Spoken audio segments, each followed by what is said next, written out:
নিশ্চিত নবোদয় বই অধ্যায় নাম্বার 2 গুণনীয়ক গুণিতক বিভাজ্যতা লসাগু গসাগু। এই বইয়ের ক্লাস নম্বর 7 সেকেন্ড চ্যাপ্টার থেকে আমরা 26 দাগ থেকে আজকে অঙ্ক শুরু করব, 50 দাগ পর্যন্ত অঙ্ক করব। চলো আমরা সরাসরি হোয়াইট বোর্ডে যাব এবং হোয়াইট বোর্ড থেকে আমরা অঙ্কগুলোকে বুঝে নেওয়ার চেষ্টা করব।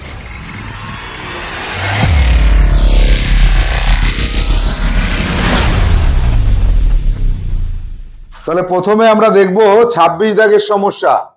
26 থেকে 40 পর্যন্ত যে সমস্যাগুলি আছে এই সমস্যাগুলিতে আমরা কি পাচ্ছি? বিভাজ্য কিনা, কোন একটা সংখ্যা বিভাজ্য কিনা সেটা প্রমাণ করতে বলেছে, চেকিং করতে বলেছে। তাহলে প্রথমে 26 দাগে আছে 2 3 1 3, এটাকে 3 দ্বারা বিভাজ্য কিনা, 3 দ্বারা ভাগ করা যায় কিনা সেটা দেখতে হবে। তো এবার আমরা যে নিয়মটা জানি যে এই অঙ্কগুলোকে যোগ করে দেব, যোগফলটা যদি 3 দ্বারা বিভাজ্য হয় তাহলে এই পুরো সংখ্যাটা 3 দ্বারা বিভাজ্য হবে। করি আগে এইভাবে, 2 আর 3 5, 5 আর 1 6, 6 আর 3 9। তাহলে এই অঙ্কগুলোকে যোগ করে কত পেলাম? 9 পেলাম। এই 9টাকে কি 3 দিয়ে ভাগ করা যায়? 9কে 3 দিয়ে ভাগ করা যায়? 3 3 9। তাহলে 3, এই 9কে যদি 3 দিয়ে ভাগ করা যায় তাহলে এই বড় সংখ্যাটাকেও 3 দিয়ে ভাগ করা যায়। এটা তাহলে 3 দ্বারা বিভাজ্য। চেকিং করে কি পেলাম? এটা 3 দ্বারা বিভাজ্য। এইবার আমরা, এইটা তো ছোট সংখ্যা ছিল বলে আমরা যোগ করে দিয়ে 3 দিয়ে ভাগ করে দেখলাম যে মিলছে। এরকম সংখ্যা যদি আরো বড় হতে থাকে, এত বড় সংখ্যা হয়, তাহলে কিন্তু সেক্ষেত্রে আমাদের এই পদ্ধতিতে এগোবো না। আমরা দেখব কি, এখান থেকে যোগ করতে করতে যাব, 3 এর গুণিতক পেলে সে কটাকে একসাথে কাটবো। 2 আর 2 4, 4 আর 4 8, 8 আর 3 11। কোনো জায়গায় কিন্তু 3 এর গুণিতক পাচ্ছি না, পাচ্ছি? পাচ্ছি। 3 3 9, এটা পেয়েছি, কেটে দিলাম। 2 আর 4 মিলে 6 হয়, 3 এর গুণিতক পাচ্ছি। আচ্ছা, 3 কেও কেটে দেবো, 3 এর গুণিতক। মানে 3 দিয়ে ভাগ করা যায় এরকম সংখ্যা যখন যখন পাবো ছোট ছোট আকারে সেগুলোকে কাটতে কাটতে যাব, কিন্তু লাস্টে একটা 2 থেকে গেল, তাহলে এই সংখ্যাটা 3 দ্বারা বিভাজ্য নয়। আগের সংখ্যাটাও এই নিয়মটাকে প্রয়োগ করো, দেখো 3 কেটে যাচ্ছে 3 দিয়ে, 3 কেটে যাচ্ছে 3 দিয়ে, 2 আর 1 কত হয়? যোগ করলে 3 হয়, তাহলে সেটাকেও 3 দিয়ে কেটে দিলাম। তাহলে সবকিছু কেটে গেলে এই সংখ্যাটা 3 দ্বারা বিভাজ্য। এখানে সবকিছু কাটছে না, এটা 2 থেকে যাচ্ছে, তাহলে এটাকে কি বলবো আমরা? 3 দ্বারা বিভাজ্য নয়। দেখি এবার আগের নিয়মে করে দেখি। 2 যোগ 2 4, 4 আর 3 7, 7 আর 9 16, 16 আর 4 20, 20কে কি 3 দিয়ে ভাগ করা যায়? যায় না, তাহলে এই সংখ্যাটা বিভাজ্য নয়। তাহলে আমরা এই যে যোগ করে যা পেলাম তাকে 3 দিয়ে ভাগ করলে মেলে কিনা এটা যেমন দেখলাম, তেমন আমরা ছোট ছোট আকারে ভাগ করে কেটে দিলে একই উত্তর আসছে। তো একই উত্তর আসছে। আচ্ছা, এবার এটা 3 দ্বারা বিভাজ্য কিনা দেখি। এটাকে কাটা যায়, এটাকে কাটা যায়। 4 আর 0 যোগ করলে কত হয়? 4 হয়। তাহলে 4কে তো 3 দিয়ে ভাগ করা যায় না, তাহলে এই সংখ্যাটা 3 দ্বারা বিভাজ্য নয়। এবার এটা 2 দ্বারা বিভাজ্য কিনা। 2 দ্বারা বিভাজ্যের ক্ষেত্রে আবার এইসব ঝামেলা নেই, যেটা আমরা আগেই দেখেছি, আগের ক্লাসে কি দেখেছি, যে এককের অঙ্কটা যদি 2 4 6 8 0 থাকে তাহলে এই সংখ্যাটা যত বড়ই হোক না কেন এটা কি হয়? 2 দিয়ে বিভাজ্য হয়। তাহলে এর এককের সংখ্যাটা কত, অঙ্কটা কত আছে? এককের অঙ্ক 2 আছে, তাহলে এটা কি 2 দ্বারা বিভাজ্য হবে? হবে। এরপরে চলে আসবো কত দাগে? 30 দাগে। দেখো এই সংখ্যাটা 6 দ্বারা বিভাজ্য কিনা। এবার 6 দ্বারা বিভাজ্যের নিয়মটা কি? এই সংখ্যাটা যদি 3 দিয়েও বিভাজ্য হয়, 2 দিয়েও বিভাজ্য হয়, তাহলে এই সংখ্যাটা 6 দ্বারা বিভাজ্য হবে। তো এটা 3 দিয়ে বিভাজ্য কিনা আমার দেখার কোনো দরকার নেই। এর এককের অঙ্ক কত আছে? 1 আছে না? এ তো 2 দ্বারা বিভাজ্য তো নয়। এবার 3 দিয়ে বিভাজ্য হোক আর না হোক আমার দেখার দরকার নেই। এটা 2 দ্বারা যেহেতু বিভাজ্য নয়, তাহলে 6 দ্বারাও বিভাজ্য নয়। তাহলে আমি প্রথমেই বলে দেবো যে এটা 6 দ্বারা বিভাজ্য নয়। 6 দ্বারা কি বিভাজ্য? বিভাজ্য না। এরপরটা 9 দ্বারা। 3 এর নিয়ম আর 9 এর নিয়ম সেম। এগুলোকে সব যোগ করে দাও, যোগ করে যদি 9 দিয়ে ভাগ করা যায় তাহলে পুরো সংখ্যাটাও 9 দ্বারা বিভাজ্য। কিন্তু অত বড় নিয়মে তো আমরা যাব না। যাবো অত বড় নিয়মে? আমরা 9 দিয়ে কাটতে কাটতে যাব। 9কে 9 দিয়ে ভাগ করা যায়, দিলাম কেটে। 7 আর 5 12, 12 আর 3 15, 15কে কি 9 দিয়ে ভাগ করা যায়? যায় না। এবার এক কাজ করি, তাহলে এটা 9 দ্বারা বিভাজ্য নয়, বুঝে গেলাম। এবার এক কাজ করি, এগুলোকে যোগ করে দিই। যোগ করে দেখি 9 আর 5 14, 14 আর 3 17, 17 আর 7 24, 24কে কি 9 দিয়ে ভাগ করা যায়? যায় না। তাহলে এটা 9 দ্বারা বিভাজ্য নয়। যোগ করে বুঝলাম, আবার আমাদের যে সংক্ষিপ্ত নিয়ম সেভাবেও আমরা বুঝতে পারলাম। চলে আসবো 32 দাগে। এইটাকে দেখো, 7 আর 5 12, 12 আর 7 12 আর 7 19, 19 আর 2 21, 21 আর 6 27, 27কে কি 9 দিয়ে ভাগ করা যায়? তাহলে এই সংখ্যাটা 9 দ্বারা বিভাজ্য। এবার আমরা যেভাবে কাটতে চেয়েছিলাম সেভাবে কি কাটা যাচ্ছে কোথাও? দেখো তো সেভাবে। 7 আর 2 9, দেখো 7 আর 2 9 কেটে দিলাম, আর 6 আর 5 11, আর কাটা যায় না। অনেক বড় সংখ্যা হলে 9 দিয়ে এরকম ছোট ছোট ছোট ছোট করে যোগ করে করে দেখতে হয় যে 9 কয়বার পাচ্ছি, 9 এর গুণিতক পাচ্ছি কিনা। তাহলে এটা 9 দ্বারা বিভাজ্য। এটা কি 9 দ্বারা বিভাজ্য? হ্যাঁ, এটা 9 দ্বারা বিভাজ্য। তাহলে 7 5 12 আর 6 18, এই তো মিলে যাচ্ছে। 7 আর 5 12, 12 আর 6 18, তাহলে এই তিনটেকে একসাথে কেটে দিলাম 9 দিয়ে, হলো। এবার চলে আসবো 4 দ্বারা বিভাজ্য, 33 দাগের অঙ্কটা। 4 দ্বারা বিভাজ্যের নিয়মটা কি? একক এবং দশক এই দুটোকে শুধু দেখলে হবে, আর কাউকে দেখতে হবে না। আর কাউকে কি দেখবো? একক আর দশকে কত আছে? 38। এই 38 কি 4 দ্বারা বিভাজ্য? 4 নং 36, 4 10 40। তাহলে এই দুটো যদি 4 দ্বারা বিভাজ্য না হয়, পুরো সংখ্যাটাও 4 দ্বারা বিভাজ্য হবে না। আবার এইখানে যদি দুটো শূন্য থাকতো তাহলে 4 দ্বারা বিভাজ্য হয়ে যেত, কিন্তু দুটো শূন্য থাকলে কি হয়? 4 দ্বারা বিভাজ্য হয়ে যায়। এরপরে চলে আসবো, এটা 4 দ্বারা বিভাজ্য কিনা চেকিং হবে। এই দুটোকে একসাথে দেখো 39, এটা কি 4 দ্বারা বিভাজ্য? তাহলে এই পুরো সংখ্যাটা কি 4 দ্বারা বিভাজ্য? না। এবার 8 দ্বারা বিভাজ্যের নিয়মে আসতে বলেছে। 8 দ্বারা বিভাজ্যে কি হয়? একক, দশক আর শতক এই তিনটেকে একসাথে ধরতে হয়। একক, দশক আর শতক এই তিনটেকে একসাথে নিলে এটা কি 8 দ্বারা বিভাজ্য?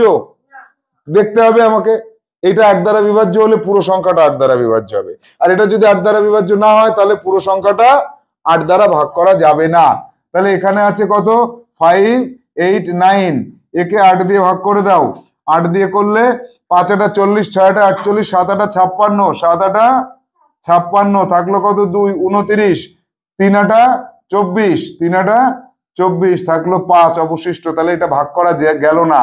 তাহলে এটা যেহেতু বিভাজ্য নয়, পুরো সংখ্যাটাকেও ভাগ করলে 8 দিয়ে ভাগ করলে মিলবে না। এই যে এইটুকু একক, দশক, শতক এই তিনটেকে যদি 8 দিয়ে ভাগ করলে মিলে যায়, তাহলে যত বড় সংখ্যাই হোক না কেন সেও 8 দিয়ে ভাগ করলে মিলে যাবে। কিন্তু এখানে তো মেলেনি। মিলেছে? মেলেনি। এরপরে 11 দ্বারা বিভাজ্য।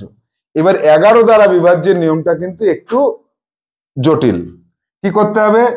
1 নম্বরেরটা নিচে দাও, 3 নম্বরেরটা 2 নম্বরেরটা উপরে দাও, 3-এরটা নিচে দাও, 4-এরটা উপরে দাও, 5-এরটা নিচে দাও। এরকম দাগ টেনে নিতে হবে। এইভাবে দাগ টানো সবাই, এভাবে দাগ টানো। এবার এই কটাকে যোগ করো, এই নিচের গুলোর নিচে নিয়ে আসো। 6 যোগ 8 যোগ 3 করলে কত হচ্ছে? যোগ করলে 6 3 9 আর 8 17। যোগটা করতে ভুলে গেছো সবাই?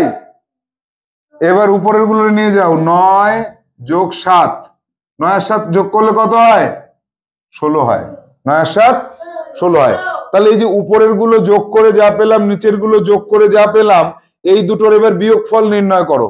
তাহলে 17 মাইনাস 16 কত হচ্ছে? 1 হচ্ছে।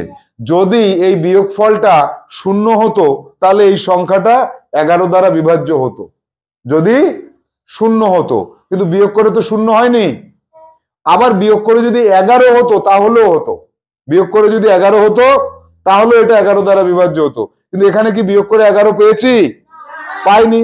তাহলে এই সংখ্যাটা 11 দ্বারা বিভাজ্য কি না? বিভাজ্য নয়। এই সংখ্যাটাকে 11 দিয়ে ভাগ করলে মেলে না। এর পরেরটাও তাই। এখানে কি করব? 6কে নিচে নিয়ে আসব, 0কে উপরে নিয়ে যাব, 7কে নিচে নিয়ে আসব, 9কে উপরে নিয়ে যাব, 5কে নিচে নিয়ে আসব।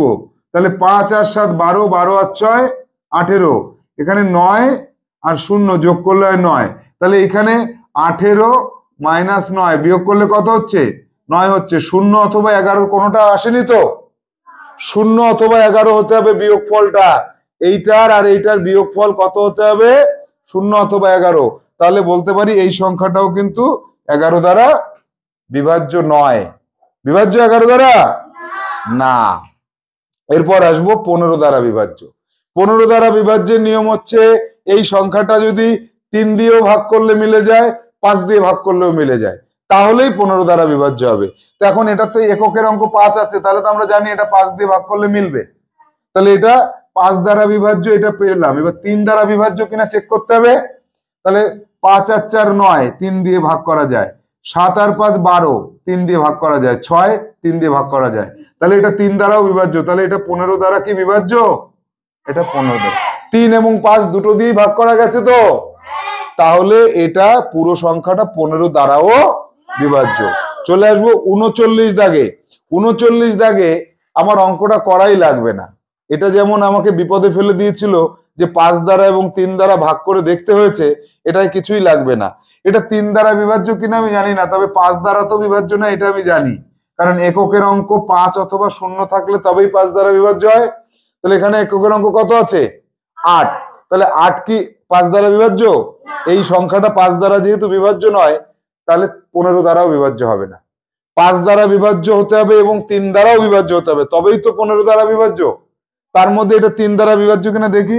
7 এই 8 আর 4 12, 12 কেটে দিলাম, 9 কেটে দিলাম, 7 আর 7 14। না, এটা 3 দ্বারাও বিভাজ্য নয়, এটা 3 দ্বারাও বিভাজ্য নয়, 5 দ্বারাও বিভাজ্য নয়, তাহলে 15 দ্বারা বিভাজ্য হবে, তাই তো? 3 দ্বারাও বিভাজ্য নয়, 5 দ্বারাও বিভাজ্য নয়। এটারে 3 দিয়ে ভাগ করলে মেলে না, 5 দিয়ে ভাগ করলেও মেলে না, তাহলে কি এটারে 15 দিয়ে ভাগ করলে মিলবে? মিলবে না, মিলবে না। 40 দাগে এই যে বিভাজ্য কিনা চেকিং করার শেষ অঙ্ক, এটা নিশ্চিত নবোদয় বইয়ে, যে এটা 12 দ্বারা বিভাজ্য কিনা। 12 দ্বারা বিভাজ্যের নিয়ম হচ্ছে 3 দিয়েও মিলতে হবে ভাগ করলে, 4 দিয়েও মিলতে হবে। তাহলে এটাকে 3 দিয়ে ভাগ করলে মেলে কিনা একবার চেক করে দেখবো। 6 কাটলাম, এটা কাটলাম, 7 আর 7 14, 14 কি 3 দিয়ে ভাগ করা যায়? তাহলে 3 দ্বারা যদি এটা বিভাজ্য না হয়, তাহলে তো 12 দ্বারাও বিভাজ্য না। 4এরটাকে চেকিং করার দরকার আছে? দরকার নেই। 4এরটা চেকিং করলেও মিলবে না। দেখো 97কে 4 দিয়ে ভাগ করলে মেলে না, একক আর দশক মিলিয়ে 97 মেলে না। সেজন্য আমরা কি বলবো, যে এটা 12 দ্বারা বিভাজ্য নয়। হলো? চলে যাব পরবর্তী সমস্যা। 41 দাগে আমরা যেটা দেখছি যে 3টি উৎপাদক থাকে কোন সংখ্যার। তো 3টে উৎপাদক থাকে যৌগিক সংখ্যার, কথাটা ঠিক, কিন্তু সেই যৌগিক সংখ্যাটার একটা বিশেষ বৈশিষ্ট্য লক্ষ্য করা যায়। সেই বৈশিষ্ট্যটা কি? দেখো, কোনো একটা মৌলিক সংখ্যা, মনে করো 3, তার স্কোয়ার করলে কত হয়? 9 হয়। 9-এর 3টেই উৎপাদক থাকে।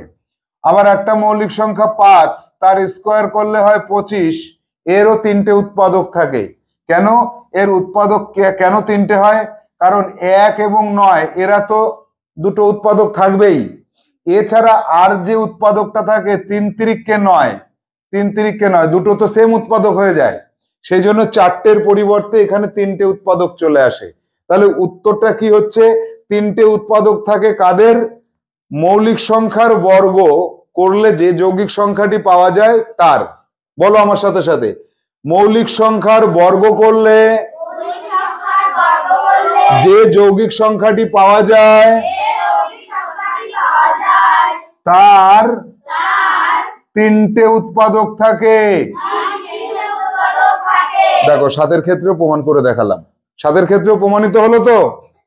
বেশ, এবার চলে আসবো 2টি উৎপাদক থাকে কোন ধরনের সংখ্যার। এটা আমরা জানি, সংখ্যাতত্ত্ব চ্যাপ্টার থেকে শিখেছিলাম, মৌলিক সংখ্যার মাত্র 2টো উৎপাদক থাকে। কি কি?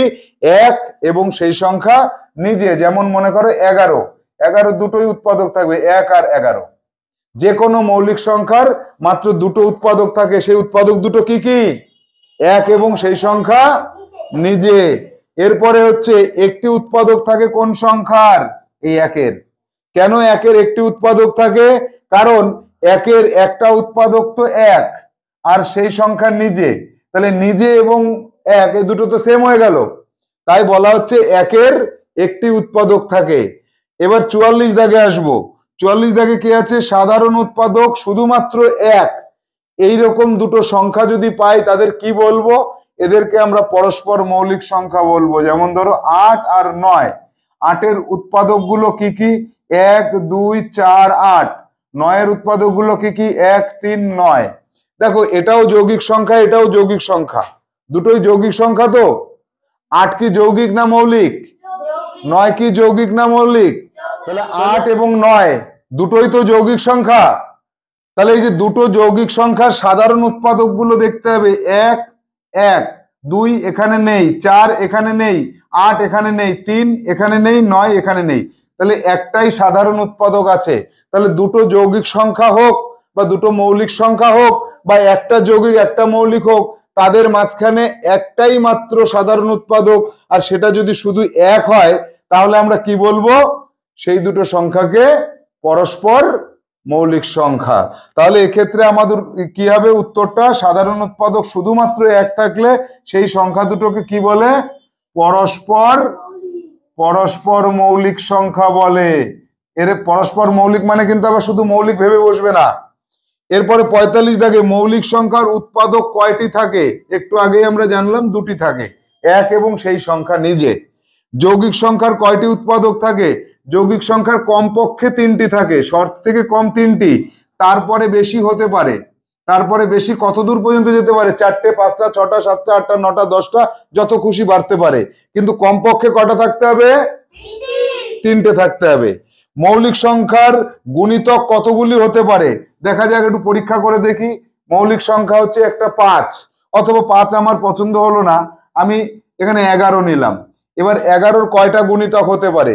11 কে 11, 11 দুগুণী 3 11, 4 11, তাহলে 44 হচ্ছে 11-র একটা গুণিতক। 11 হচ্ছে 11-র গুণিতক, 22 11-র গুণিতক, 33 11-র গুণিতক, 44 11-র গুণিতক, 5 11 55 একটা গুণিতক। এইভাবে সারাদিন ধরে তুমি গুণ করতে থাকো, শেষ করতে পারবে?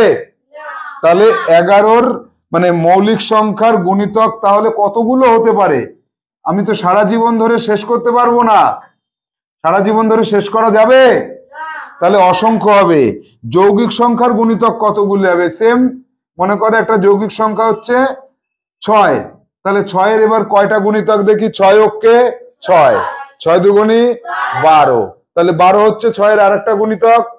3 6 আরেকটা হলো, 4 ছক আরেকটা হলো, 5 ছক আরেকটা হলো, 6 ছক।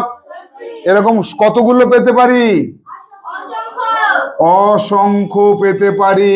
তাহলে মৌলিক হোক আর যৌগিক হোক, যে ধরনের সংখ্যায় হোক না কেন, তাদের গুণিতকের সংখ্যা কত হবে? অসংখ্য হতে থাকবে। সব সংখ্যার উৎপাদক কোন সংখ্যাটি? যে কোনো সংখ্যার ক্ষেত্রে দেখো 1 হচ্ছে সব সংখ্যার উৎপাদক, আগের ক্লাসে আমরা এটা জেনেছি। তাহলে সব সংখ্যার উৎপাদক হচ্ছে 1। এবার প্রশ্ন হচ্ছে সব সংখ্যার গুণিতক কে বলতে পারবে? সব সংখ্যার গুণিতক 0। সব সংখ্যার গুণিতক কে হয়? 0 হয়। 50-এর 1 দাগটা 24-এর উৎপাদক নির্ণয় করতে বলেছে। তাহলে 24-এর উৎপাদক যখন নির্ণয় করব, এখানে সকল উৎপাদকের কথা বলেছে। তাহলে 24 সমান সমান 1 গুণ কত? 24। 24 সমান সমান 2 গুণ 12। 24 সমান সমান 3 গুণ 8। 24 সমান সমান 4 গুণ 6। তারপরে 5 দিয়ে যায় না, 6 দিয়ে 6 গুণ 4, 8 গুণ 3। এই ডান পাশের গুলো বাম পাশে চলে আসবে তখন, তাই একে কি করতে হবে? ঘুরিয়ে দিতে হবে। তাহলে 24-এর উৎপাদক গুলো কি কি যদি প্রশ্ন আসে, তাহলে আমি লিখবো 1, এই যে নিচে নিচে যেতে হয়, 1 2 3 4 6 8 12 24। 1 2 3 4 6 8 12 24। তাহলে 24-এর এই কটা উৎপাদক পেলাম। কটা উৎপাদক পেলাম গুণে বলো তো? 1টা 2টো 3টে 4টে 5টা 6টা 7টা 8টা। যে কোনো সংখ্যার উৎপাদক সংখ্যা সবসময় জোড় সংখ্যায় হয়। দেখো জোড়ায় জোড়ায় হয়, 1 জোড়া 2 জোড়া 3 জোড়া 4 জোড়া। যে কোনো সংখ্যার উৎপাদক কিসে হয়? জোড়ায় জোড়ায় হয়। কিন্তু যদি পূর্ণবর্গ সংখ্যা হয়, মনে করো 6 ছক 36, এর কিন্তু বিজোড় সংখ্যক হবে। আর যদি এটা মৌলিক সংখ্যার বর্গ হয় তাহলে মাত্র 3টেই হবে, সেটাও বিজোড় সংখ্যা হবে। আর যদি যৌগিক সংখ্যার বর্গ হয় তাহলে 5টা হতে পারে, 7টা হতে পারে, 9টা হতে পারে, বিজোড় সংখ্যায় হবে। তাহলে প্রশ্ন হচ্ছে যে কোন সংখ্যার উৎপাদক বিজোড় সংখ্যায় থাকে, এইটাই হচ্ছে আজকের প্রশ্ন। যারা আমাদের ভিডিও ক্লাসে আছো তারা কমেন্ট করে জানাবে যে কোন সংখ্যার উৎপাদক বিজোড় সংখ্যায় থাকে, বিজোড় সংখ্যক হয় কোন সংখ্যার। তার মধ্যে একটা স্পেশাল কেস হচ্ছে 3টে থাকে, যেখানে তাকে বলা হয় মৌলিক সংখ্যার বর্গ। তাহলে আজকে আমরা কি কি শিখলাম? গুণনীয়ক, গুণিতক, বিভাজ্যতা, লসাগু, গসাগু, নিশ্চিত নবোদয় বইয়ের অধ্যায় নাম্বার 2 ক্লাস নম্বর 7 থেকে আমরা 26 থেকে 50 দাগের সমস্যা পর্যন্ত আসলাম। পরবর্তী ক্লাসে পরবর্তী সমস্যাগুলি নিয়ে আমরা আলোচনা করব।